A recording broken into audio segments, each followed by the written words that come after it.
പശു മാതാവാണത്രേ. അപ്പൊ പശുവിന്റെ ഇണയായിട്ടുള്ള കാളയോ കാളയുടെ അച്ഛനാണ്.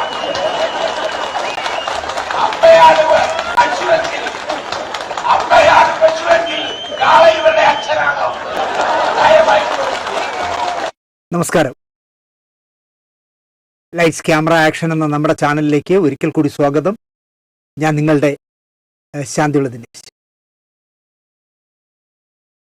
ജീവിതത്തിലും സിനിമയിലും സീരിയലിലും ഒരിടത്തും ഞാൻ ഒന്നും ആയില്ല എന്ന് എനിക്ക് തന്നെ അറിയാം. പക്ഷേ എനിക്ക് കിട്ടിയിട്ടുള്ള പോലെ ചില ഭാഗ്യങ്ങൾ എനിക്ക് താല്പര്യമില്ലാതെയാണ് ഞാൻ വലയം എന്ന് പറഞ്ഞ സീരിയൽ ആദ്യമായിട്ട് സംവിധാനിച്ചത്. ഞാനിതിൽ പറഞ്ഞു, എന്നെ വിശ്വാസമുള്ള സുഹൃതത്തിൻ്റെ നിർമ്മാതാവായിരുന്ന സ്വയംവര പന്തൽ നിർമ്മിച്ച സുകുമാരൻ ഷാർജ എന്ന് പറഞ്ഞ മനുഷ്യനോട് 25 ലക്ഷം രൂപ ഒരു ദ്രോഹിക്ക് വാങ്ങിച്ചു കൊടുത്തിട്ട് ലാഭവിഹിതവും ചേർത്ത് 40 ലക്ഷം രൂപ തിരിച്ചു കൊടുക്കാമെന്ന് പറയുകയും ഞാൻ എന്തൊക്കെ പ്രലോഭനങ്ങളുണ്ടായിട്ട് ഞാൻ വീഴാതിരിക്കുകയും അവസാനം സിനിമയിൽ എനിക്ക് ആരൊക്കെ സുഹൃത്തുക്കളുണ്ടോ അവരെല്ലാം വന്ന് സംസാരിച്ചതാണ് ഞാൻ കൈ കൊടുത്തത്. ആ കൈ കൊടുത്ത് 300 എപ്പിസോഡ് ഞാൻ ചെയ്തു. ഒരു സുപ്രഭാതത്തിൽ എന്നെ അതിൽ നിന്ന് ഒഴിവാക്കി. എനിക്കും പൈസ തന്നില്ല, സുകുമാര ഷാർജയ്ക്കും പൈസ കൊടുത്തില്ല. മൊത്തം ആ ദ്രോഹി പറ്റിച്ചു. ഈ കഥയൊക്കെ ഞാൻ പറഞ്ഞതാണ്. എന്നാലും എനിക്ക് വലയം എന്ന് പറയുമ്പോൾ എനിക്ക് ഏറ്റവും വലിയ സന്തോഷം എന്താണെന്ന് ചോദിച്ചാൽ, വലയത്തിൻ്റെ ഷൂട്ടിംഗ് ക്രൂവിന് താമസിക്കാനായിട്ട് ഒരുപാട് വീടുകൾ തിരക്കി. അവസാനം ഞങ്ങൾ ട്രിവാൻഡ്രം ക്ലബിൻ്റെ ബാക്കിൽ വിഷ്ണുനാരായണൻ നമ്പൂതിരി എന്ന് പറഞ്ഞ കവിയുടെ അപരാജിത എന്ന് പറഞ്ഞ വീടിൻ്റെ തൊട്ടടുത്ത ഒരു 2 നില കെട്ടിടം, ഒരു വലിയ കെട്ടിടം, ഒരുപാട് മുറികളുള്ള വലിയൊരു കെട്ടിടം വാടകയ്ക്ക് എടുത്തു. വാടകയ്ക്ക് എടുക്കുമ്പോഴൊന്നും ഞങ്ങൾക്ക് അറിയില്ലായിരുന്നു. എടുത്ത് എന്നോട് ഈ നിർമ്മാതാവ് എന്ന് പറഞ്ഞ് നടക്കുന്ന നിർമ്മാതാവ് അല്ലാത്തവൻ എന്നോട് ചോദിച്ചു, ദിനേശിന് ഏത് റൂം വേണമെന്ന്. അപ്പോൾ എനിക്ക് ഈ ഷൂട്ടിംഗ് കഴിഞ്ഞ് വന്നാൽ ഈ ടീമിൽ ഈ നിർമ്മാതാവ് അടക്കം തിരക്കഥാകൃത്ത് അടക്കം ക്യാമറാമാൻ എല്ലാവരും മദ്യപിക്കുന്നവരാണ്.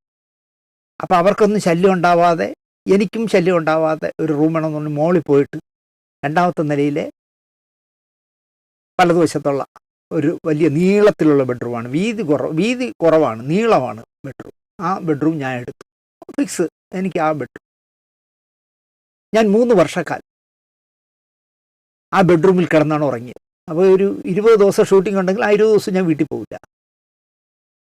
ഷൂട്ടിംഗ് കഴിഞ്ഞ് കാർ കൊണ്ട് നിർത്തി കഴിഞ്ഞാൽ അപ്പം തന്നെ ഞാൻ ഇറങ്ങി മോളിൽ പോയി കഴിഞ്ഞാൽ റൂമിൻ്റെ വെളിയിൽ ഫുഡ് കൊണ്ട് വെച്ചേക്കും. ആ ഫുഡ് കൊടുത്തിട്ട് അകത്ത് കയറി ലോക്ക് ചെയ്താൽ പിന്നെ ദൈവം തമ്പുരാൻ വിചാരിച്ചാൽ ഞാൻ പിറ്റേ ദിവസം രാവിലെയൊക്കെ അത് തുറക്കും. താഴെ മദ്യപാനവും ബഹളവും നമുക്ക് ദിനേശിനിട്ട് പുതിയ പാര എങ്ങനെ വയ്ക്കാമെന്നുള്ള ചർച്ചയൊക്കെ നടക്കുകയായിരുന്നു. അത് വൈകിയാണ് ഞാൻ അറിയണം ഈ എനിക്കിട്ട് പണിയാനുള്ള ചർച്ചകളൊക്കെ അവിടെ നടക്കുന്നുണ്ടെന്ന്. സംവിധായകനും തിരക്കഥാകൃത്തും നിർമ്മാതാവും തിരക്കഥാകൃത്തും എല്ലാം കൂടി ചേർന്ന്, പ്രൊഡക്ഷൻ എക്സിക്യൂട്ടീവ് എല്ലാം കൂടി ചേർന്ന് താഴെ പ്ലാൻ ചെയ്യുന്നത് എങ്ങനെ ഇയാളെ പുകച്ച് പുറത്തേ അടിക്കാമെന്നായിരുന്നു. വെള്ളമടി, അത് കഴിഞ്ഞ് ആഹാരം കഴിക്കലും ഒരു ബഹളമാണ്. എന്നിട്ട് നിർമ്മാതാവ് അങ്ങ് നടന്നു പോകാമെന്നുള്ള ദൂരമുള്ളൂ അയാൾ താമസിക്കുന്നത്. ഞാൻ പറയാൻ വന്നത്, ആ കെട്ടിടം അതിന് തൊട്ട് മുമ്പ് കുറേ കാലം ആ കെട്ടിടത്തിൽ താമസിച്ചിരുന്നത് കേരളത്തിൻ്റെ കമ്മ്യൂണിസ്റ്റ് പാർട്ടിയുടെ തലതൊട്ടപ്പനെന്ന് തന്നെ ഞാൻ പറയും. CPIയുടെ കേന്ദ്ര സമ്മേളനത്തിൽ നിന്ന്, കേന്ദ്ര കമ്മിറ്റിയിൽ നിന്ന് ഇറങ്ങി വന്ന 32 പേരിൽ മെനങ്ങാന്ന് വരെ ജീവിച്ചിരുന്ന ഒരേ ഒരാളെ ഉള്ളൂ ജീവിച്ചിരുന്നത്, സഖാവ് VS. അദ്ദേഹം പാർട്ടി സെക്രട്ടറി ആയിരുന്നപ്പോൾ എത്രയോ വർഷം താമസിച്ച വീടാണ് ഈ ഷൂട്ടിങ്ങിനെടുത്ത വീട്. സഖാവ് VS എത്രയോ വർഷം ഉറങ്ങിയിരുന്ന ആ ബെഡ്റൂമിലാണ് 300 എപ്പിസോഡ് എടുക്കുന്നവർ ഏതാണ്ട് ഒരു 2-3 വർഷത്തോളം ഞാൻ കിടന്നുറങ്ങിയിരുന്നു.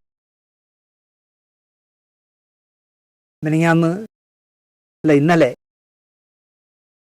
VS പോയപ്പോൾ എൻ്റെ മനസ്സിലൂടെ ആദ്യം ഓടിപ്പോയത് അതായിരുന്നു. കാരണം ആ വലിയ മനുഷ്യൻ കിടന്ന ബെഡ്റൂം 3 വർഷത്തോളം എനിക്ക് ഉറങ്ങാൻ കിട്ടി എന്ന് പറയുന്നത് ഞാനൊരു വലിയ പുണ്യമായി കരുതുന്ന ആളാണ്. ഞാനിത് ചിത്രീകരിക്കാനായി ഇവിടെ വന്നിരിക്കുമ്പോൾ സത്യം പറഞ്ഞാൽ ശൂന്യമായ ഒരു മനസ്സാണ് എനിക്ക് 2 ദിവസമായിട്ട്. ഇന്നലെ ഇന്നും ഞാൻ എന്തൊക്കെ വീട്ടിൽ കാണിച്ചു എന്ന് എനിക്ക് തന്നെ അറിയില്ല. സിന്ധു ഒന്നും പറയുന്നില്ല എന്നേ ഉള്ളൂ. VSനെ കാണാനായിട്ട് ആദ്യം മുഖ്യമന്ത്രി വന്നു, പാർട്ടി സെക്രട്ടറി വന്നു.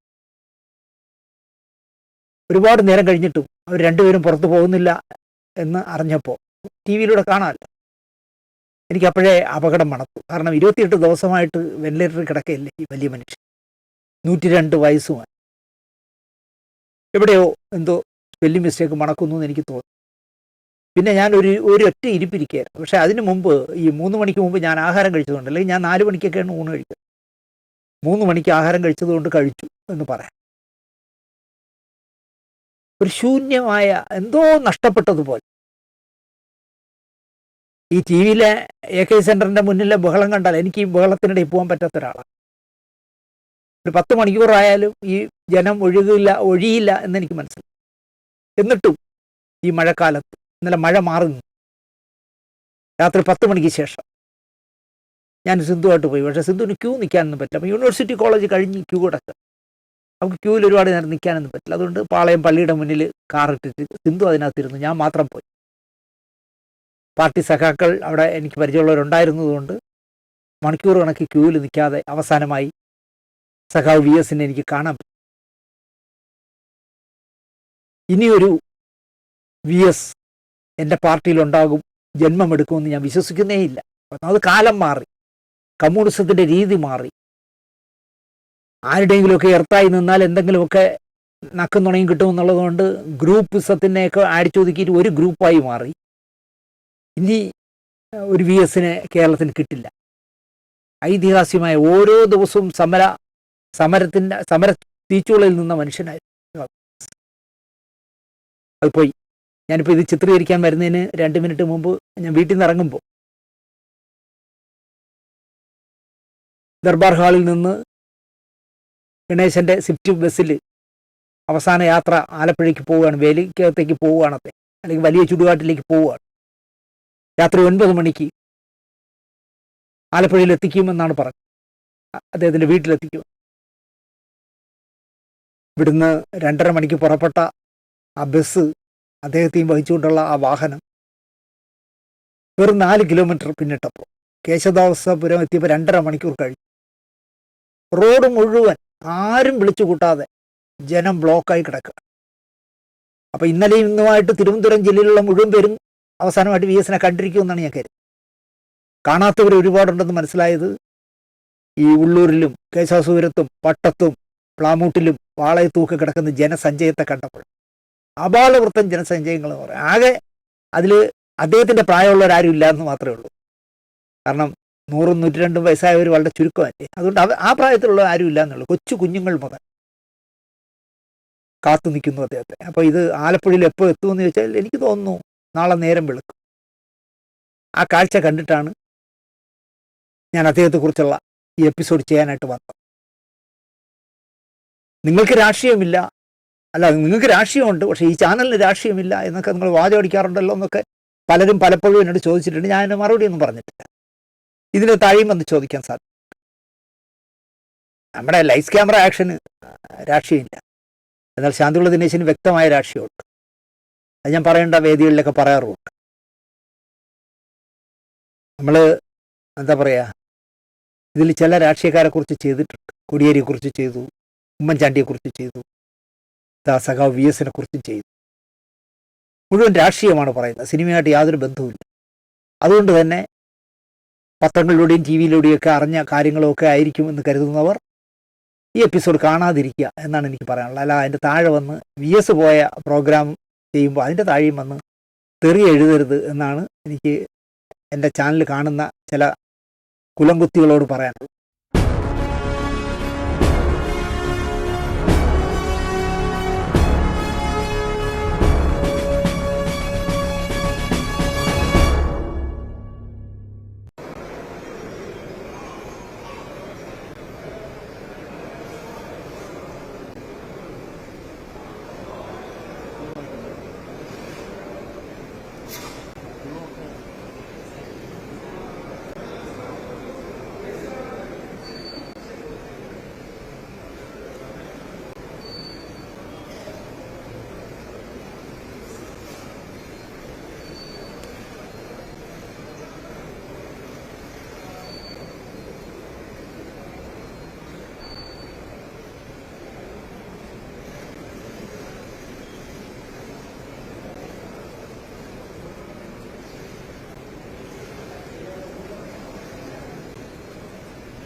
നമസ്കാരം.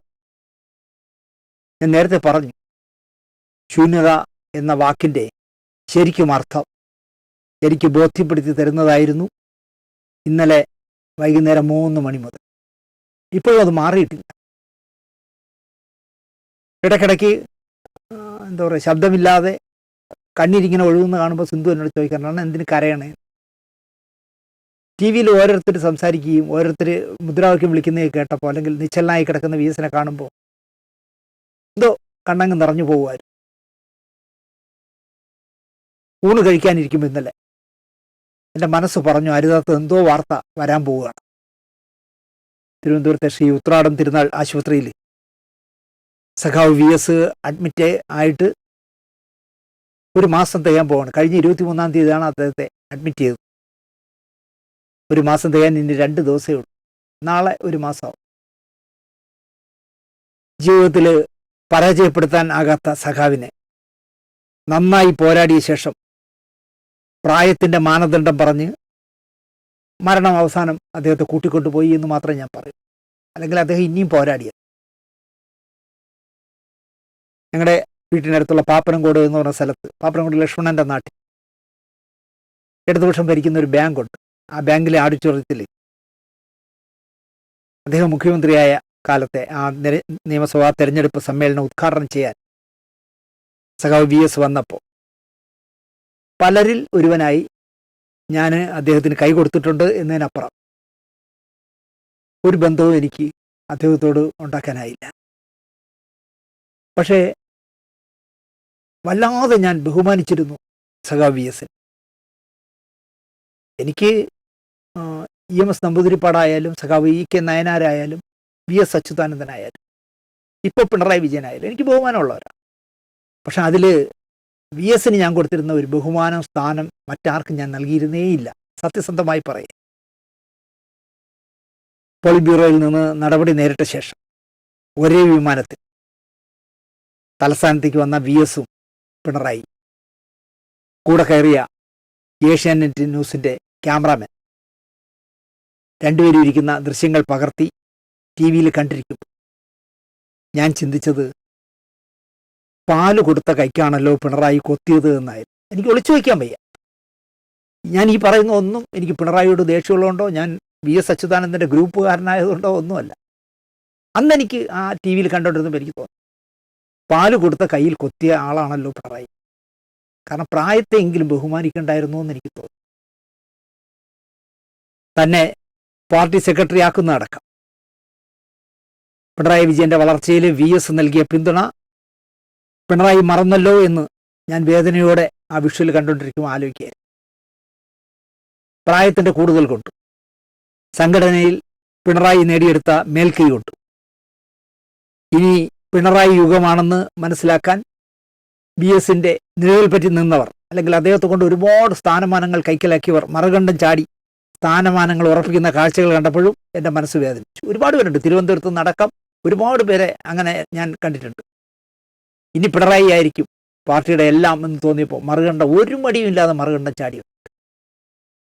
ഞാനിപ്പോൾ ആലപ്പുഴയിൽ സുധാകരൻ സഖാവിൻ്റെ ദയനീയ അവസ്ഥ കാണുമ്പോൾ എനിക്ക് ആദ്യം തോന്നുന്നത്, ചെയ്ത പാപത്തിൻ്റെ ഫലമാണ് ഇപ്പോൾ അദ്ദേഹം അനുഭവിക്കുന്നത് എന്ന്.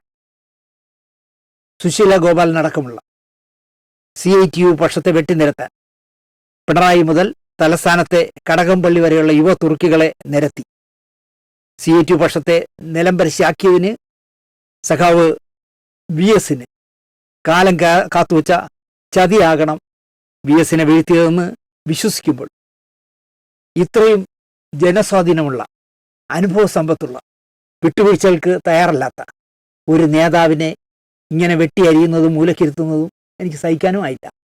തീർച്ചയായിട്ടും CI2 പക്ഷത്തെ വെട്ടിനിരത്തിയതിൽ നിർണായകമായ പങ്ക് PB ചെറിയാൻ അടക്കം, MM ലോറൻസ് അടക്കം, അല്ലെങ്കിൽ രവീന്ദ്രനാഥ് അടക്കം, സുശീല ഗോപാലനടക്കം എത്രയോ പേരെ CI2-യിലുള്ളവരെ വെട്ടിനിരത്തുന്നതിന് പിണറായി അടക്കമുള്ള ഒരു സംഘത്തെ വെച്ച് കളിച്ച് അവരെ ഒതുക്കിയതിൽ സഖാവ് VS-ന് നിർണായകമായ പങ്കുണ്ട്.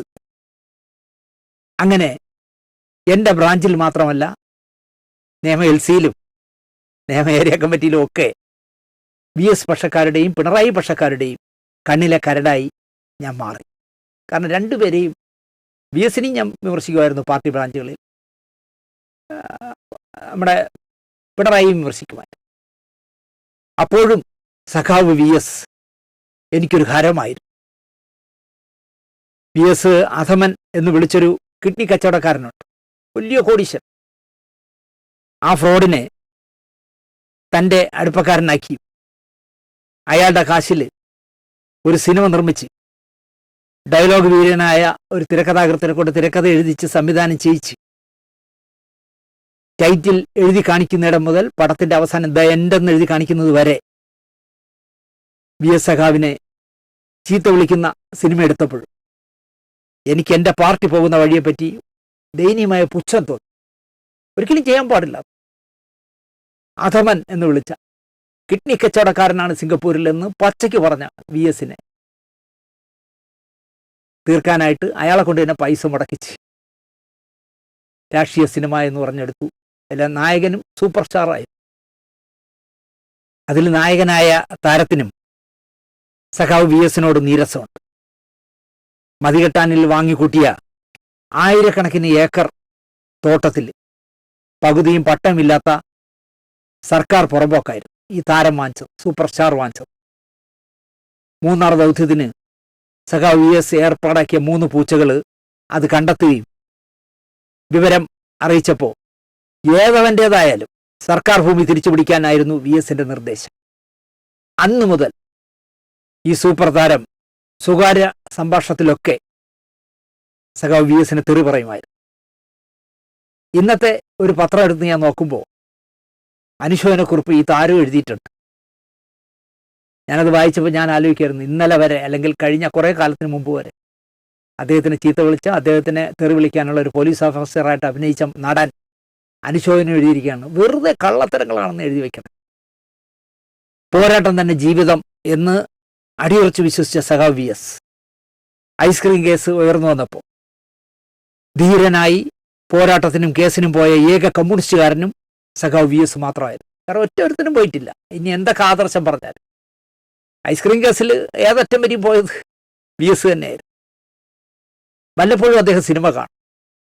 അതിൽ താങ്കളെ എനിക്കിഷ്ടമാണെന്ന് ശ്രീനിവാസനോട് ഒരു ഇൻ്റർവ്യൂവിനിടയിൽ, കൈരളി ചാനലിനുള്ള ഒരു ഇൻ്റർവ്യൂവിനിടയിൽ അദ്ദേഹം പറയുമ്പോൾ ശ്രീനി ചേട്ടൻ ചോദിക്കുകയാണ്, അതെന്തുകൊണ്ടാണ് സഖാവിന് എന്നെ ഇഷ്ടമായത് എന്ന് ചോദിച്ചപ്പോൾ, നിങ്ങൾക്ക് സാധാരണക്കാരൻ്റെ മുഖമല്ലേ, സൗന്ദര്യം കൊണ്ടല്ലല്ലോ നിങ്ങളുടെ അഭിനയം എന്നായി VS. അപ്പോൾ ശ്രീനി ചേട്ടനല്ലേ ആള്, അപ്പോൾ എനിക്ക് സൗന്ദര്യമില്ലേ സഖാവെ എന്നായി ശ്രീനിവാസൻ. സിനിമാ താരങ്ങൾക്ക് ആവശ്യം വേണമെന്ന് ശടിക്കുന്നതാണല്ലോ സൗന്ദര്യം.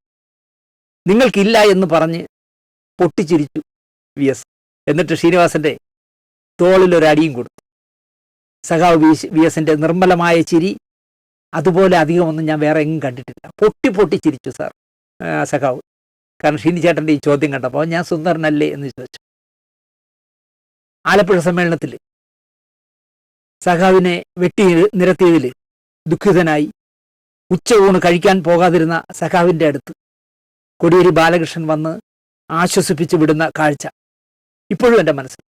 സൗമ്യ മുഖമാണല്ലോ കോടിയേരിയുടെ. PB-യിൽ പ്രകാശ് കാരാട്ടും രാമേന്ദ്രൻ പിള്ളയും പിണറായി എന്ന് പറയുന്ന 3 ത്രിമൂർത്തികൾ VS-നെ മെരുക്കാൻ ഒരുമിച്ച് നിന്നപ്പോൾ സീതാറാം യെച്ചൂരി എന്ന മനുഷ്യൻ സഖാവ് VS-നോട് മൃദുത്വം പാലിച്ചിരുന്നു. കാരാട്ട് ഒഴിയുമ്പോൾ യെച്ചൂരി വരാതിരിക്കാൻ പല വഴികൾ തേടിയപ്പോഴും രാമേന്ദ്രൻ പിള്ളയെ എങ്ങനെയെങ്കിലും പാർട്ടി സെക്രട്ടറി ആക്കണം, അഖിലേന്ത്യാ സെക്രട്ടറി ആക്കണമെന്ന് നല്ല കളി നടന്നു. അങ്ങനെ കാരാട്ട് ഒഴിയുമ്പോൾ യെച്ചൂരി വരാതിരിക്കാൻ പല വഴികൾ നോക്കിയപ്പോഴും യെച്ചൂരിക്കായി സംസാരിക്കാൻ സഖാവ് VS ഉണ്ടായിരുന്നു. കേരളത്തിൽ സൗമ്യമായ മുഖമുള്ള കോടിയേരി സഖാവിൻ്റെയും പിണറായിയുടെയും ഇടയിലെ പാലമായിരുന്നു കോടിയേരി. വി എസിൻ്റെയും പിണറായിയുടെയും ഇടയിലെ ഒരു പാലമായിരുന്നു എന്നും കോടിയേരി. കോടിയേരിയും യെച്ചൂരിയും തനിക്ക് മുമ്പേ പോയത് സഖാവ് വി എസ് അറിഞ്ഞിരുന്നോ എന്ന് അദ്ദേഹത്തിൻ്റെ മകൻ അരുണിനെ അറിയാവൂ. കുറേ കാലമായിട്ട് പുറം ലോകമായിട്ടൊരു ബന്ധമില്ലല്ലോ, 2-3 വർഷമായിട്ട്. ഈ ഒരു വശം പാരലൈസ് ചെയ്ത ശേഷം അദ്ദേഹം ആരും കണ്ടിട്ടില്ല. അതുകൊണ്ട് തന്നെ സീതാറാം യെച്ചൂരിയും മരിച്ചു, കോടിയേരി ബാലകൃഷ്ണനും മരിച്ചു എന്നുള്ളത് സഖാവ് വി എസ് അറിഞ്ഞോ എന്ന് എനിക്കറിയില്ല. പിണറായിയുടെയും കോടിയേരിയുടെയും മക്കളെപ്പറ്റി, ഒരു കമ്മ്യൂണിസ്റ്റുകാരൻ്റെ മക്കളെപ്പറ്റി കേൾക്കാൻ പാടില്ലാത്ത പലതും വന്നപ്പോൾ സ്വാഭാവികം എന്ന് മാത്രമേ ഞാൻ ചിന്തിച്ചുള്ളൂ. എന്നാൽ ഐസ്ക്രീം കേസിൽ കയറി പിടിച്ച സഖാവിൻ്റെ മകനെപ്പറ്റി ഒരു മക്കവോ യാത്രയും ബന്ധുക്കൾക്കാർക്കോ ഭൂമി പതിച്ചു നൽകിയ കഥയും കേട്ടപ്പോൾ 100% എനിക്ക് ദുഃഖവും തോന്നി. അയ്യേ, വി എസ് ഇത്തരക്കാരനാണോ എന്ന് തോന്നി. പക്ഷെ ആ മകൻ പെട്ടെന്ന് തിരുത്തി എന്ന് തോന്നുന്നു. പിന്നെ ഒരിക്കലും അയാളെപ്പറ്റി മോശമായ ഒരു കാര്യം കേൾക്കേണ്ടി വന്നില്ല. ഈ കഴിഞ്ഞ 28 ദിവസമായി ആശുപത്രിയിൽ നിന്നിട്ട് ഷേവൊന്നും ചെയ്യാതെ, അയാൾ എപ്പോഴും ക്ലീൻ ഷേവാണല്ലോ, മീശ പോലും ഇല്ല. അയാൾ നരച്ച താടിയൊക്കെ വെച്ചിട്ട് നിൽക്കുന്ന കണ്ട നിസ്സംഗനായി നിൽക്കുന്ന മകനെ കണ്ടപ്പോൾ പിന്നെ അയാൾ ഒരു പ്രശ്നവും വി എസിന് ഉണ്ടാക്കിയില്ല എന്നതാണ്. വെള്ളായണി കായലിൽ, ഞങ്ങളുടെ നാട്ടിൽ അനധികൃത കയ്യേറ്റങ്ങൾ കാണാനും കായലിൽ അനധികൃതമായി വെട്ടിപ്പിടിക്കുന്നത് കാണാനും പുഞ്ചകൃഷി ഉദ്ഘാടനത്തിനുമായി സഖാവ് വി എസ് വന്നു. പ്രശസ്തമായ മുണ്ടകം ജുബയൊക്കെ ഊരി വെച്ച് ലുങ്കിയൊക്കെ ഉടുത്ത് മടത്ത് കെട്ടിയിട്ട് ചെരുപ്പെല്ലാം അഴിച്ചു വെച്ച് ചേറിലിറങ്ങി ഞാറ് നടുന്ന വി എസിനോട് വല്ലാത്ത ഇഷ്ടം എനിക്ക് തോന്നി. അന്ന് ആനാവൂർ നാഗപ്പൻ സഖാവിൻ്റെ എർത്തായിരുന്നു. ഇപ്പം മറുകണ്ഠം ചാടി സംസ്ഥാന കമ്മിറ്റിയുടെ അനധികൃത കയ്യേറ്റം ഒഴിപ്പിക്കാൻ സഖാവ് ഉത്തരവിട്ടതിൻ്റെ പേരിൽ മോശം വാക്കുകൾ കൊണ്ട് സഖാവിനെ അധിക്ഷേപിച്ച നമ്മളെ മണിയാശൻ MM മണി ഇന്ന് സെക്രട്ടേറിയറ്റിൻ്റെ മുന്നിൽ നിന്ന് വി എസിനെ വാനോളം പോഴ്ത്തുകയും പഴയതൊക്കെ അഭിപ്രായ വ്യത്യാസങ്ങൾ എന്ന് പറഞ്ഞ് നിസ്സാരവൽക്കരിക്കുന്നത് കണ്ടപ്പോൾ എനിക്ക് സത്യത്തിൽ മണിയാശനോട് പരിഹാസമാണ് തോന്നുന്നത്. ഈ മരിച്ചു കിടക്കുമ്പോൾ ഇങ്ങനെ ഗുണ്ടടിക്കരുത്. നിങ്ങൾ എന്തെല്ലാം വി എസിനെ പറഞ്ഞു എന്ന് കേരളത്തിലെ ആൾക്കാർക്കറിയാം. നിങ്ങൾ എങ്ങനെ മറുകണ്ഠം ചാടിയെന്ന് എല്ലാവർക്കും അറിയാം. കാരണം അനധികൃതമായ വസ്തു അവിടെ മൂന്നാറിൽ വെട്ടി നിരത്തിയപ്പോൾ 3 പൂച്ചകളെ കൊണ്ട് പിടിച്ചപ്പോൾ നിങ്ങൾ മറുകണ്ഠം ചാടി. പോട്ടെ, ജീവിതത്തിൽ ഏറ്റവും അധികം സന്തോഷം തോന്നിയ ഒരു മുഹൂർത്തം പറയാൻ സിന്ധുവിനോട് ചോദിച്ചാൽ കക്ഷി പറയുന്നത് സഖാവ് വി എസ് നിറഞ്ഞ ചിരിയോടെ ഒരു കൈകൊണ്ട് നമസ്കാരം പറഞ്ഞ് സിന്ധുവിനെ നോക്കി ചിരിച്ചിട്ട് പോയതാണെന്നാണ് സിന്ധു പറയാറ്. ഞങ്ങൾ വെള്ളായണിയിലെ ഈ ഞാറ് നടന്ന ആ പരിപാടിക്ക് ഞാൻ സിന്ധുവിനെയും കൂടെ കൊണ്ടുപോയിരുന്നു, മോനെയും കൊണ്ടുപോയി. ഞങ്ങൾ 3 പേരും കൂടെയാണ് പോയത്. അദ്ദേഹം കാർ കയറാൻ നേരത്ത് സിന്ധു അദ്ദേഹത്തിനെ ചിരിയോടെ എന്തോ ടാറ്റ എന്തോ പറഞ്ഞു. അപ്പോഴാണ് അദ്ദേഹം ഒരു നമസ്കാരം അദ്ദേഹത്തിൻ്റെ പ്രശസ്തമായ നമസ്കാരം, ഒരു കൈകൊണ്ടുള്ള നമസ്കാരം പറഞ്ഞിട്ട് സിന്ധുവിനോട് തലയാട്ടി ചിരിച്ചിട്ട് പോയത്. സിന്ധു പറയുന്നത് ജീവിതത്തിൽ ഏറ്റവും ഞാൻ സന്തോഷിക്കുന്നത് ആ മുഹൂർത്തമെന്നാണ് പറയാൻ. അവസാനമായി ഇന്ന് സഖാവിനെ കാണാൻ വന്ന ഓരോ സ്ത്രീകളും അവരുടെ മനസ്സിലെ സഖാവിനെ കുറിച്ചുള്ള ചിന്തകൾ പറയുമ്പോൾ, ക്യാമറയ്ക്ക് മുന്നിൽ കണ്ണീർ വാർക്കുമ്പോൾ ഞാൻ ആലോചിച്ചത് മറ്റൊരു കാര്യം. സ്ത്രീകൾക്കെതിരെ ആര് അനീതി കാട്ടിയാലും മുഖം നോക്കാതെ നടപടിയെടുക്കുമെന്നും ദിലീപിനെ പിടിച്ച് 88 ദിവസം അകത്തിട്ടതിനെക്കുറിച്ചും ഹേമ കമ്മിറ്റിയെക്കുറിച്ചും ഒക്കെ വാചാലനാകുന്ന പിണറായി സഖാവിന് വി എസിന് കിട്ടുന്ന ഈ സ്ത്രീപക്ഷ പിന്തുണയെ 100-ൽ 1 പോലും കിട്ടില്ല എന്നാണ് എനിക്ക് തോന്നിയത്. എന്താവാം അതിൻ്റെ കാരണം? PR വർക്കില്ലാതെ മണ്ണിൽ ചവിട്ടി നിന്ന ജനകീയ നേതാവായിരുന്നു സഖാവ് വി എസ്. അതാണ് എൻ്റെ വിശ്വാസം. അതുകൊണ്ടാണ് അദ്ദേഹത്തിന് ഒരു PR വർക്കും ഇല്ലല്ലോ. അദ്ദേഹം മണ്ണിൽ ചവിട്ടി നിന്ന സാധാരണ മനുഷ്യനായിരുന്നു. സെക്രട്ടേറിയറ്റിലെ ദർബാർ ഹാളിൽ അദ്ദേഹത്തിന് അവസാനമായി കാണാൻ വന്ന ആബാലവൃത്തം ജനങ്ങളിൽ ചില സ്ത്രീകൾ സംസാരിക്കുകയും അവർ കരയുന്നതൊക്കെ കണ്ടപ്പോൾ എൻ്റെ കണ്ണറിയാതെ നിറഞ്ഞൊഴുകി. കമ്മ്യൂണിസത്തിന് നിരക്കാത്ത വ്യക്തിപൂജ അനുവദിക്കില്ല എന്ന് സംസ്ഥാന പാർട്ടി സെക്രട്ടറി ആയിരിക്കുമ്പോൾ സഖാവ് പിണറായി കർശനമായി പറയുകയും പ്രവർത്തിക്കുകയും ചെയ്തു. വി എസിൻ്റെ ഫ്ലെക്സുകൾ അഴിച്ചുമാറ്റി. ഇന്നോ ദേവൻ രാമചന്ദ്രൻ എന്ന് പറയുന്ന ഹൈക്കോടതി ജഡ്ജി നിരന്തരം കലഹിക്കുന്നു പിണറായിയുടെ ഫ്ലെക്സുകൾ അഴിച്ചുമാറ്റാൻ, ഫൈൻ അടിക്കാൻ. പിണറായി സ്തുതിവചന പാട്ടുകളും തിരുവാതിരക്കളിയും ഡോക്യുമെന്ററി എടുപ്പും അടക്കം നടക്കുമ്പോൾ പിണറായിയുടെ പാർട്ടി സെക്രട്ടറിയോ പിണറായിയോ പിണറായിയുടെ പാർട്ടി സെക്രട്ടറിയോ കമാന്നൊരു അക്ഷരം മിണ്ടുന്നില്ല. ഞാൻ മുമ്പ് VSന്റെ ഫ്ലെക്സ് വെച്ചപ്പോൾ കമ്മ്യൂണിസ്റ്റ് പാർട്ടിയിൽ വിഗ്രഹാരാധനകൾ ഇല്ല എന്ന് പറഞ്ഞ് എൻ്റെ ഫ്ലെക്സ് ഇങ്ങനെ വയ്ക്കാമോ എന്ന് ഒരിടത്തും പിണറായി ചോദിച്ചിട്ടില്ല. ഇപ്പൊ പറയുന്നത് എന്നെ അവർ ഇഷ്ടപ്പെടുന്നു വയ്ക്കുന്നു. VSനെ ഇഷ്ടപ്പെടാത്തവരാണ് വെച്ചത്. VSന്റെ പ്രായം പറഞ്ഞ് മത്സരിക്കേണ്ട എന്ന് തീരുമാനമെടുത്തിട്ട് സുകുമാർ അഴീക്കോടിനെ പോലുള്ളവരുടെ പ്രതിഷേധവും ജനം AKE സെന്ററിന് മുന്നിൽ നടത്തിയ ശകാരവും കൊണ്ട് പാർട്ടിക്ക് തിരുത്തേണ്ടി വന്നു. VS നയിച്ചു, ഭൂരിപക്ഷം നേടി, മുഖ്യമന്ത്രിയായി. തുടർഭരണം കിട്ടാവുന്ന തരത്തിൽ അടുത്ത തെരഞ്ഞെടുപ്പിലേക്ക് പോയി. എന്നാൽ കള്ളൻ കപ്പലിൽ തന്നെ എന്ന് പറഞ്ഞ കണക്ക് തുടർഭരണത്തെ തട്ടിവിട്ടുവെന്ന് സഖാവ് VS തന്നെ പറഞ്ഞിട്ടുണ്ട്. 68 സീറ്റ് LDFനും 72 സീറ്റ് UDFനും കിട്ടി. ഭൂരിപക്ഷം എന്ന് പറയുന്നത് ഉമ്മൻചാണ്ടിക്ക് 2 സീറ്റായിരുന്നു. ഉമ്മൻചാണ്ടി മുഖ്യമന്ത്രിയായി. പിറവം പോലുള്ള സീറ്റുകൾ നമ്മൾ തന്നെ കളഞ്ഞു കുളിച്ചു എന്ന് കണക്കുകൾ സഹിതം VS തന്നെ നിരത്തി. ആരും അതിന് മറുപടി പറഞ്ഞില്ല. ഇനി അങ്ങനെ ഒരു തുടർഭരണം വേണ്ട, ഇയാളെങ്ങനെ ഭരിക്കണ്ട എന്ന് തീരുമാനിച്ചു. ഇപ്പം നമുക്ക് തുടർഭരണം കിട്ടിയതിൽ അഭിമാനിക്കുന്നു. സഖാവ് VSന് കിട്ടേണ്ടതായിരുന്നു തുടർഭരണം. 2 സീറ്റിന്റെ വ്യത്യാസത്തിലാണ് ഉമ്മൻചാണ്ടി ഭരിച്ചത് 5 വർഷം. മുഖ്യമന്ത്രിയാകേണ്ട എന്നാഗ്രഹിക്കുന്നവരുടെ കയ്യിലെ പിടിവിട്ടപ്പോൾ സഖാവ് മുഖ്യമന്ത്രിയായി. മുഖ്യമന്ത്രി ആക്കണ്ടെന്നാണല്ലോ വിചാരിച്ചത്. പക്ഷെ അവരിൽ നിന്ന് കൺട്രോൾ പോയി. കാരണം ജനം സമരം ഏറ്റെടുത്തു. ആഭ്യന്തര വകുപ്പിനെ തട്ടിമാറ്റി കോടിയേരി ബാലകൃഷ്ണന് കൊടുത്തു. എന്നിട്ട് എന്ത് സംഭവിച്ചു?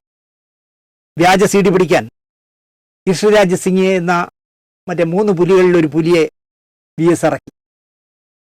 പുലി പിടിച്ച് കൊച്ചിയിലെ ടോമിൻ തച്ചങ്കരിയുടെ ഭാര്യയുടെ പേരിൽ നടത്തുന്ന റിയാൻ സ്റ്റുഡിയോ ചേറി പിടിച്ചു. അതാ വരുന്നു DGP രമൺ ശ്രീവാസ്തവയുടെ ഇൻഡാസ്. കൃഷ്ണരാജിനെ വ്യാജ CD പിടിക്കുന്ന ചുമതലയിൽ നിന്നും മാറ്റിയിരിക്കുന്നു എന്നാണ് ഉത്തരവ് വന്നിരിക്കുന്നത്. വിവരമറിഞ്ഞ സഖാവ് VS DGPയെ നേരിട്ട് വിളിച്ചു വരുത്തി. ആരോട് ചോദിച്ചിട്ടാ താൻ അയാളെ മാറ്റിയതെന്ന് ഒറ്റ ചോദ്യം ചോദിച്ചു. DGPക്ക് പറയാൻ പറ്റുമോ? നിർദ്ദേശിച്ച ആളിന്റെ പേര് പറയാൻ പറ്റും. ആ പോസ്റ്റ് തിരിച്ച് കൃഷ്ണരാജിന് മടക്കി നൽകാൻ മുഖ്യമന്ത്രി ഉത്തരവിട്ടു. ലക്ഷക്കണക്കിന് വ്യാജൻ റെയ്ഡ് ചെയ്ത് പിടിച്ചു. പിന്നീട് കൃഷ്ണരാജ് സിംഗ് കർണാടനെ കുപ്പിയിലാക്കിയ ആളെ DGP ആക്കി വച്ചിട്ടു. ആഭ്യന്തരം കയ്യിലില്ലാഞ്ഞിട്ടു. UP തലമുറയെ പഠിച്ചുള്ളൂവെങ്കിലും ഒരു ഉപദേശകന്റെയും PROയുടെയും പിൻബലമില്ലാതെ 5 വർഷം അന്തസ്സായി കേരളം ഭരിച്ച മുഖ്യമന്ത്രിയായിരുന്നു സഖാവ് VS. 2006 മുതൽ 2011 വരെ അദ്ദേഹം മുഖ്യമന്ത്രിയായി. 3 വട്ടം CPMന്റെ സംസ്ഥാന സെക്രട്ടറിയായി. 3 പ്രാവശ്യം പ്രതിപക്ഷ നേതാവായി. 7 തവണ MLA PB മെമ്പറായി. ഒരു പോരാട്ട നായകന് ഇത്രയൊക്കെ മതിയാവും. എന്നാൽ പിണറായി സർക്കാർ ഒരു ചുക്കിനും ചുണ്ണാമ്പിനും കൊള്ളാത്ത ഭരണപരിഷ്കാര കമ്മീഷൻ അധ്യക്ഷ സ്ഥാനം വച്ച് നീട്ടിയപ്പോൾ സഖാവ് VS അത് വാങ്ങിക്കാൻ പാടില്ലായിരുന്നു എന്ന പക്ഷക്കാരനാണ് ഞാൻ. പക്ഷേ വാങ്ങിച്ചു. കാലാവധി പൂർത്തിയാകുന്നതിന് മുമ്പേ അനാരോഗ്യം കാരണം വച്ചൊഴിഞ്ഞ് പോകേണ്ടിയും വന്നു. ഒരിക്കലും VS അത് വാങ്ങാൻ പാടില്ലായിരുന്നു. എന്തോന്ന് ഭരണപരിഷ്കാര കമ്മീഷൻ, ഒരുപാട് വാർത്തകളിലൊക്കെ ഈ VSനെ ഒരുപാട് പേര് കളിയാക്കിയൊക്കെ ചെയ്തതാണ്. വസൂരി പിടിവിട്ട് അമ്മ മരിക്കുമ്പോൾ വേലിക്കകത്ത് ശങ്കരൻ അച്യുതാനന്ദന് വയസ്സ് 4. ദൂരെ പറമ്പിൽ കെട്ടിയുണ്ടാക്കിയ ഓല ഷെഡിൽ നിന്ന് കുഞ്ഞിനെ കാണാൻ കൊതിക്കുന്ന അമ്മയ്ക്ക് കുഞ്ഞിനെ ദൂരെ നിന്ന് മുഖം കാണിച്ചു കൊടുത്തു. അമ്മയ്ക്ക് പിന്നാലെ അച്ഛൻ രോഗിയായപ്പോൾ കുഞ്ഞായിരുന്ന അല്ലെങ്കിൽ കുട്ടിയായിരുന്ന അച്യുതാനന്ദൻ അറിയുന്ന ദൈവങ്ങളെയൊക്കെ വിളിച്ച് നേർച്ചകളിട്ടു. പക്ഷേ കണ്ണില്ലാത്ത കാതില്ലാത്ത ഒരു ദൈവവും ആ നേർച്ച, ആ കുട്ടിയിടുന്ന നേർച്ച കേട്ടില്ല. ആ കുട്ടിയുടെ പ്രാർത്ഥന ഫലിച്ചില്ല. അച്ഛനും മരിച്ചു. പഠിത്തവും അതോടെ നിലച്ചു. അന്ന് തുടങ്ങിയതാണ് ദൈവങ്ങളോടുള്ള അകലം. തെന്മല ഡാമിന്റെ പണി നടക്കുക. അഴിമതി വീരനായ ഒരു മന്ത്രി ഇവിടെ ഉണ്ടായിരുന്നു. പൈപ്പ് ഗംഗാധരൻ എന്ന് എല്ലാവരും വിളിക്കുന്ന MP ഗംഗാധരൻ. അല്ലെങ്കിൽ പ്രായപൂർത്തിയാകാത്ത കുട്ടിയെ മകളെ കല്യാണം കഴിച്ചയച്ചു എന്ന് പറഞ്ഞ് മന്ത്രിസ്ഥാനം പോയ ആളാണല്ലോ MP ഗംഗാധരൻ. അപ്പോൾ അയാളാണ് വകുപ്പ് മന്ത്രി. ഡാം പണിക്കായി കൊണ്ടുവന്ന സിമന്റ് അവിടുന്ന് കടത്തുന്നത് ഡാമിന്റെ സമീപം താമസിക്കുന്നവർ പുറത്തു പറഞ്ഞു. ഡാമിന്റെ ക്യാച്ച്മെന്റ് ഏരിയയിലാണ് ഇവർ താമസിക്കുന്നത് എന്ന മുരട്ട് ന്യായം പറഞ്ഞ് 56 കുടുംബങ്ങളെ അവിടെ നിന്ന് ഇറക്കി വിട്ടു ഗംഗാധരൻ. പുനരധിവാസം എന്ന് പറഞ്ഞ ഒരു കാര്യവും അയാൾ മിണ്ടിയില്ല. ഒഴിപ്പിക്കലിനെതിരെ CPM നേതൃത്വത്തിൽ സമരമായി. സമരനായകൻ സാക്ഷാൽ VS. ഉദ്ഘാടന പ്രസംഗത്തിൽ PS മന്ത്രി MP ഗംഗാധരനെ തൊലിയിരിക്കുന്ന ഒരു പ്രസംഗം വച്ച് കാച്ചി. ബാക്കി കഥകൾ പിന്നാലെ പറയാമെന്ന ഓർമ്മപ്പെടുത്തലും നൽകി. 56 കുടുംബങ്ങളെയും പുനരധിവാസിപ്പിക്കാൻ സർക്കാർ ഉത്തരവിറങ്ങി ഉടൻ തന്നെ. ഇനി അയാളെ കൊണ്ട് പറയിക്കണ്ട, എന്തും പറഞ്ഞുകളെയൊന്നും പേടിയായപ്പോൾ 56 കുടുംബങ്ങൾക്കും പുനരധിവാസം നടപ്പിലാക്കി. മുഖ്യമന്ത്രിയായ സഖാവ് കട്ടപ്പനയിൽ ഒരു പൊതുയോഗത്തിൽ പ്രസംഗിക്കാനെത്തി. ദേശസാൽകൃത ബാങ്കുകൾ വിദ്യാഭ്യാസ ലോൺ അനുവദിക്കുന്നില്ല, കർഷകരുടെ മക്കൾക്ക് ഇതുകൊണ്ട് തന്നെ 10ാം തരം കഴിഞ്ഞാൽ മേളിലേക്ക് പഠിക്കാൻ പറ്റുന്നില്ല എന്നുള്ള കാര്യങ്ങളൊക്കെ യോഗത്തിനെത്തിയ മുഖ്യമന്ത്രിയോട് നിരവധി കുട്ടികൾ പരാതിയായി എഴുതി കൊടുത്തു. അധ്യക്ഷനായി റോഷി അഗസ്റ്റിൻ MLA ആയിരുന്നു. ഈ പ്രശ്നം അധ്യക്ഷ പ്രസംഗത്തിൽ റോഷി അഗസ്റ്റിൻ പറയുകയും ചെയ്തു. ഉദ്ഘാടനത്തിനായി VS മൈക്കിന്റെ മുന്നിലെത്തി. കൂട്ടിയും കുറച്ചും തന്റെ ശൈലിയിൽ ഉദ്ഘാടന പ്രസംഗം നടത്തി. പിള്ളേരുടെ പ്രശ്നം മാത്രം പറഞ്ഞില്ല. യോഗം ഉദ്ഘാടനം ചെയ്തതായി പ്രഖ്യാപിച്ച് അവസാനിപ്പിക്കാൻ പോവുകയാണ് എന്നുള്ള രീതിയിൽ VS സംസാരിക്കാൻ തുടങ്ങിയപ്പോൾ റോഷി അഗസ്റ്റിനും കുട്ടികളും നിരാശരായി. ഇനി എനിക്ക് ഇവിടെ വന്ന ശേഷം കിട്ടിയ ഒരു പ്രശ്നത്തെക്കുറിച്ചാണ് സംസാരിക്കാനുള്ളതെന്ന് പറഞ്ഞ് വീണ്ടും അദ്ദേഹം തുടർന്നു. വിദ്യാഭ്യാസ വായ്പയ്ക്ക് ബാങ്കുകൾക്ക് നിർദ്ദേശം നൽകാൻ സംസ്ഥാന സർക്കാരിന് അവകാശമില്ല, അധികാരമില്ല. അവർ കേന്ദ്രത്തിന്റെ പരിധിയിൽ വരുന്നതാണ് ഈ ഹൂങ്ക്. പിന്നെ എല്ലാ മാസവും എൻ്റെ അധ്യക്ഷതയിൽ, അതായത് മുഖ്യമന്ത്രിയുടെ അധ്യക്ഷതയിൽ ബാങ്കിങ് സമിതിയുടെ ഒരു യോഗമുണ്ട്. അപ്പൊ ഞാൻ അവരോട് പറയാം, ഏയ് ഹൃദയശൂന്യരെ, നിങ്ങൾക്ക് മനസാക്ഷി ഒന്നുണ്ടോ? ഈ പാവപ്പെട്ട കുട്ടികളുടെ വിദ്യാഭ്യാസ വായ്പയ്ക്കായുള്ള അപേക്ഷകൾ ഇങ്ങനെ തള്ളാമോ എന്ന് ഞാൻ അവരോട് ചോദിക്കാം. അതേ നമ്മളെ കൊണ്ട് കഴിയൂ എന്ന് അദ്ദേഹം കട്ടപ്പനയിൽ പ്രസംഗിച്ചു. നിലക്കാത്ത കയ്യടിയായിരുന്നു ആ പ്രസംഗം അവസാനിപ്പിക്കുമ്പോൾ VSന് കിട്ടിയത്.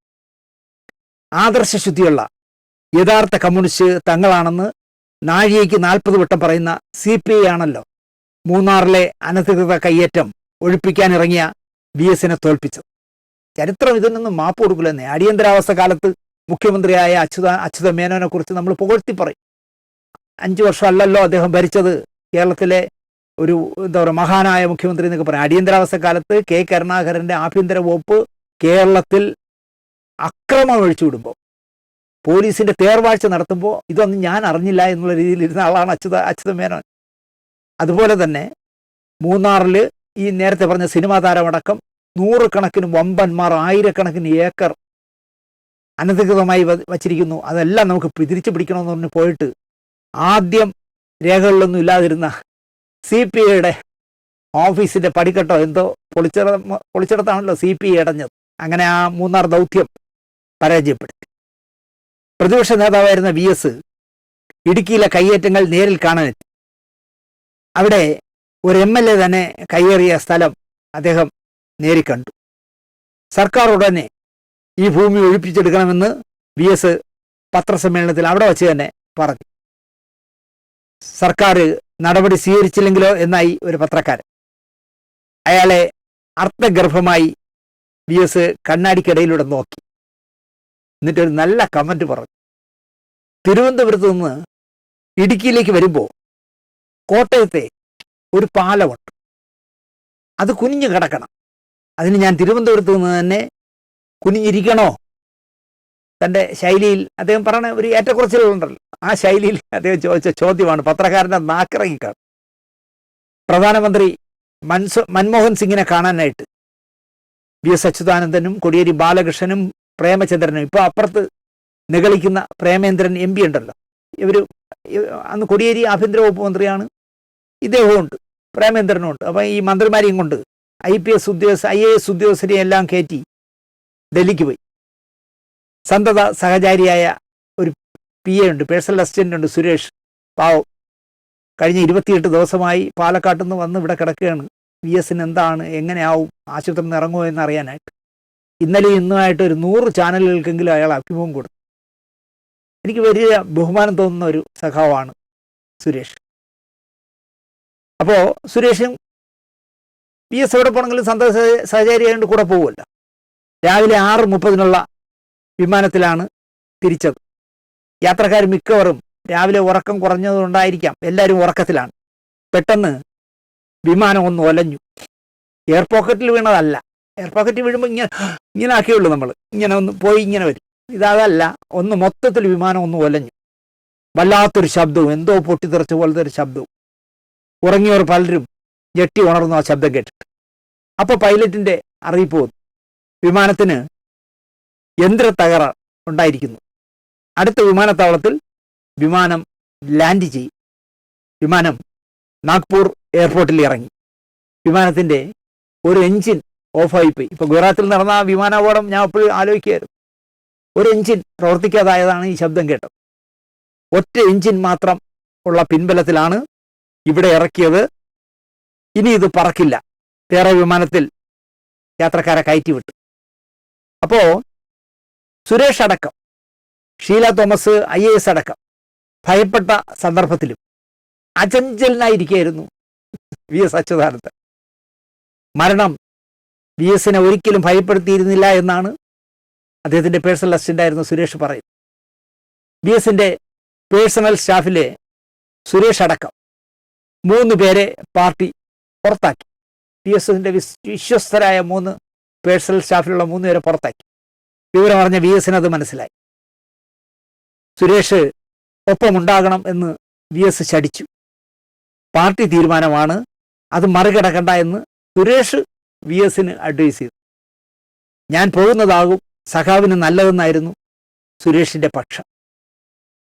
പുറത്താക്കിയ PB തീരുമാനം TV-യിൽ കാണിക്കുമ്പോഴും സുരേഷ് VSനൊപ്പം ഉണ്ടായിരുന്നു. പത്രക്കാർ ഈ വിവരം വന്ന് ചോദിച്ചാൽ പാർട്ടി തീരുമാനത്തിന് അനുകൂലമായി എന്തെങ്കിലും പറയാവൂ എന്ന് സുരേഷ് VSനോട് പറഞ്ഞു. നിസ്സംഗനായി, വികാരഭരിതനായി അദ്ദേഹം ഇരുന്നു. 2001 മലമ്പുഴയിൽ നിന്ന് ജയിച്ച് പ്രതിപക്ഷ നേതാവായി 1 വർഷം കഴിയുമ്പോഴാണ് സുരേഷ് VSന്റെ PA ആവുന്നത്. VS മുഖ്യമന്ത്രിയായ ശേഷമാണ് സുരേഷിനെയും മറ്റ് 2 പേരെയും പാർട്ടി പിരിച്ചുവിട്ടത്. മുഖ്യമന്ത്രിയായ VSനൊപ്പം കിടന്നുറങ്ങാൻ അനുവദിച്ചിരുന്ന ഏക ആളാണ് ഈ PA ആയിരുന്ന സുരേഷ്. ഒരു ബെഡ്റൂമിലാണ് 2 പേരും കൂടെ ഉറങ്ങണേ. മരുന്നും ഭക്ഷണവും ഒക്കെ എടുത്തു നൽകുന്നതിനൊപ്പം VS ഉറങ്ങുമ്പോഴും VSനായി ഉണർന്നിരുന്ന സഖാവായിരുന്നു സുരേഷ്. ഭാര്യയുടെ പ്രസവ ദിവസം കേന്ദ്ര കമ്മിറ്റി യോഗം നടക്കുകയാണ് ഹൈദരാബാദിൽ. അതിൽ പങ്കെടുക്കാൻ VS പോകുന്നുണ്ട്. അതുകൊണ്ട് തന്നെ ഭാര്യ പ്രസവിക്കുന്ന ദിവസം സുരേഷ് പാലക്കാട്ടേക്ക് പോയില്ല. പകരം VSനോടൊപ്പം ഹൈദരാബാദിലേക്ക് പോയി. തെലുങ്കന്മാരുടെ ഭക്ഷണമൊന്നും സഖാവിന് ഇഷ്ടമാവില്ല. അത് നന്നായി അറിയാവുന്ന സുരേഷ് അവിടെയുള്ള ഒരു മലയാളി സ്നേഹിതനോട് വിവരം പറഞ്ഞു. 3 നേരത്തെയും ഭക്ഷണം എത്തിച്ച് വിളമ്പി നൽകി VSന്. മലയാളികളുടെ ഭക്ഷണം തന്നെ ഉണ്ടാക്കി സുഹൃത്ത് എത്തിച്ചു. സുരേഷ് വിളമ്പി കൊടുത്തു. VSനെ വഴിതെറ്റിക്കുന്നവരിൽ 3 പേർ പേഴ്സണൽ സ്റ്റാഫിലെ സുരേഷ് അടക്കം എന്ന് കണ്ടെത്തിയാണ് ഒഴിവാക്കിയത്.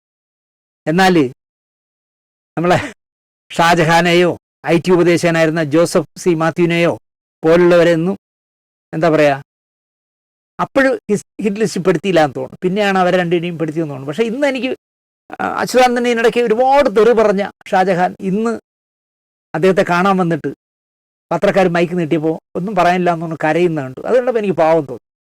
പക്ഷേ പിണറായിയും അച്യുതാനന്ദനെയും 2 ധ്രുവങ്ങളാക്കിയതിൽ ഷാജഹാന് നിർണായകമായ പങ്കുണ്ട് ഈ ജോസഫ് മാത്യുവിനും ഉണ്ടെന്നാണ് ഞാൻ അറിഞ്ഞത്. പിണറായി, ഞാൻ ചോദിക്കട്ടെ, അച്യുതാനന്ദൻ്റെ കൂടെ കിടക്കുകയും അച്യുതാനന്ദന് സമയാസമയം മരുന്നും ഭക്ഷണവും ഒക്കെ കൊടുത്തിരുന്ന സുരേഷിനെ PB ഇടപെടിച്ച് പുറത്താക്കി. എനിക്ക് സഖാവ് പിണറായി വിജയനോട് ചോദിക്കാനുള്ളത്, എൻ്റെ നാട്ടുകാരനായ ഒരു ഗൺമാനാണ് താങ്കളുടെ കൂടെയുള്ള അനിൽ. ഇപ്പോൾ നവകേരള യാത്രയൊക്കെ നടക്കുമ്പോൾ യൂത്ത് കോൺഗ്രസ്സുകാരന്മാർ പ്രകടനം നടത്തിയപ്പോൾ അവന്മാരെ തല്ലിച്ചതച്ചതിൽ ഇപ്പോൾ കേസൊക്കെ നടക്കുന്ന അനിൽ PB പറഞ്ഞാൽ പിണറായി വിജയൻ ആ പോലീസുകാരനെ മാറ്റൂ, എൻ്റെ നാട്ടുകാരനായ അനിലിനെ മാറ്റൂ, SIയെ മാറ്റൂ. അങ്ങനെ മാറ്റി PB തീരുമാനിച്ചാൽ MA ബേബി പറയണ അല്ല, അയാളെ വയ്ക്കാൻ പറ്റില്ല എന്ന് പറഞ്ഞാലേ പിണറായിക്ക് ആ വിഷമം മനസ്സിലാവൂന്ന് ഞാൻ പറയും. കാരണം എത്രയോ വർഷമായി നെഴില് പോലെ അദ്ദേഹത്തിനെ കാറിൽ നിന്ന് ഡോറ് തുറന്ന് ഇറക്കി കഴിഞ്ഞാൽ അദ്ദേഹത്തെ പൊന്നുപോലെ സൂക്ഷിച്ച് എത്തിക്കേണ്ടടുത്ത് എത്തിക്കുന്ന ആളാണല്ല.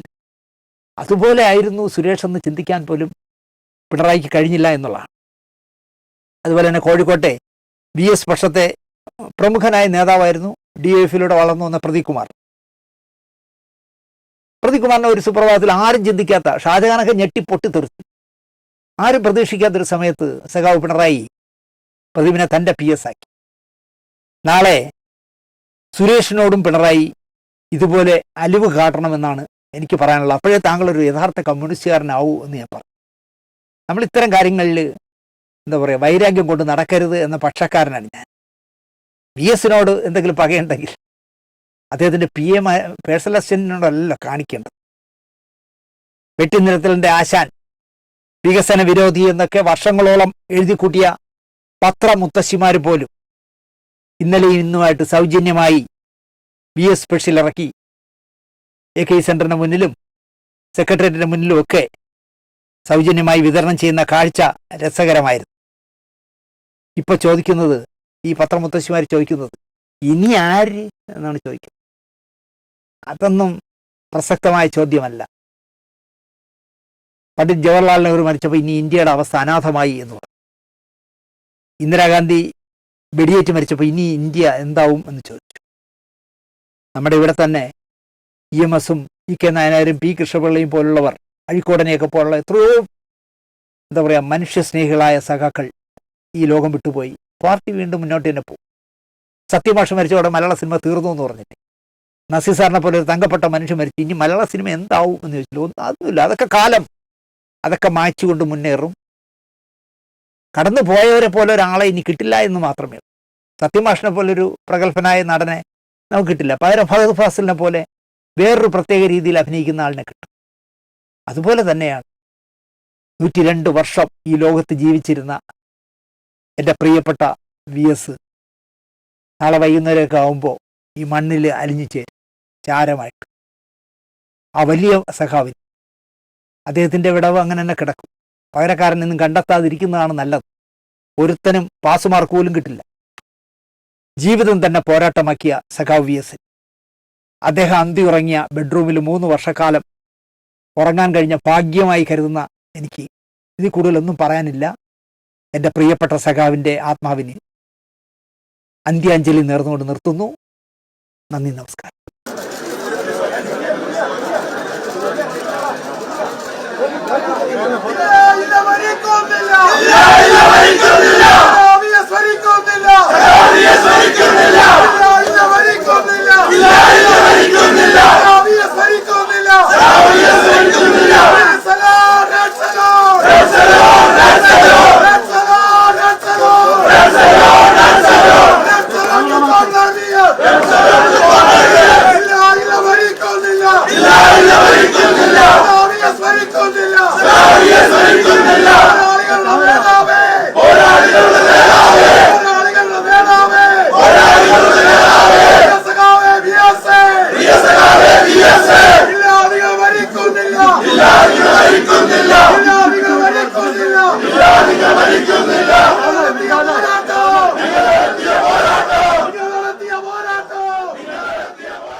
വിട മലയാളികളുടെ വിപ്ലവ സൂര്യനാണ്.